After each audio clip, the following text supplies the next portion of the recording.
It was supposed to be just another day in Jerusalem, but in the span of 3 days, everything changed. Betrayal, blood, death, and then light. What happened on that hill 2,000 years ago still shakes the world today.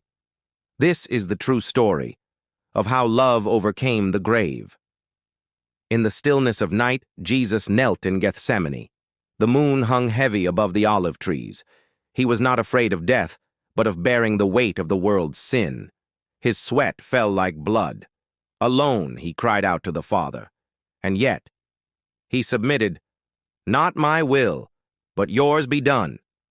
Then came Judas, once a disciple, now the betrayer. He had walked with Jesus, eaten with him, listened to his voice. But for 30 silver coins, he chose darkness, a kiss on the cheek, a signal to the guards, and Jesus was taken dragged before the high priests, then to Pilate, then Herod, and back again. They hurled false charges at him. Pilate found no guilt, but feared the crowd. Jesus stood silent as chaos swirled around him. Outside, Peter, the boldest of the disciples, denied him 3 times. The rooster crowed, and Jesus turned and looked at him. The Roman scourging was brutal. Leather whips tipped with bone and metal tore through his flesh. They mocked him, wrapped him in a purple robe, and jammed a crown of thorns onto his head. Blood streamed down his face, and still he did not resist. They gave him a cross and made him carry it through the city. Streets he had once walked with compassion were now lined with jeers. He fell again and again, and yet he rose again and again, weighed down, not just by wood, but by our sin. At Golgotha, they nailed him to the wood. His hands, his feet, they lifted him high between 2 criminals. The sky darkened. For hours he hung in agony, every breath a struggle.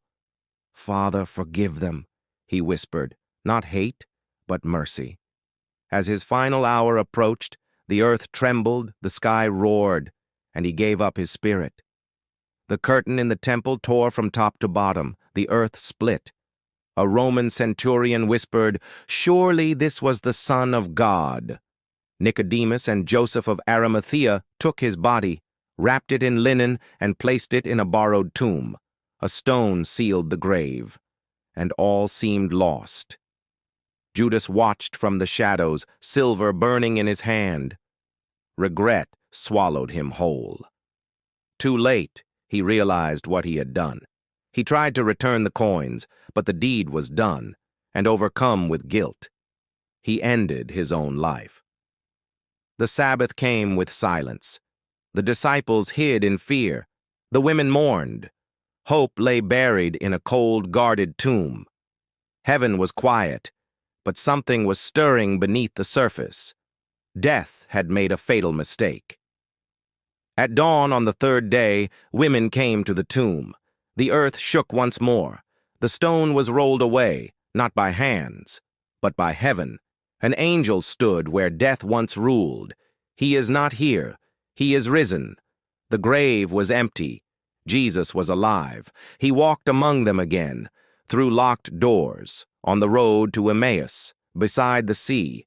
He showed them his scars, not signs of defeat, but of love. He restored Peter. He gave peace to the fearful. He brought joy where there had been despair. The cross was not the end. It was the victory cry of heaven. Sin was crushed, death was broken, and the love of God was unleashed like never before. He did it for the world. He did it for you. He died for you. He rose for you. This is not just history. It's an invitation. What will you do with Jesus, the one who conquered death to give you life?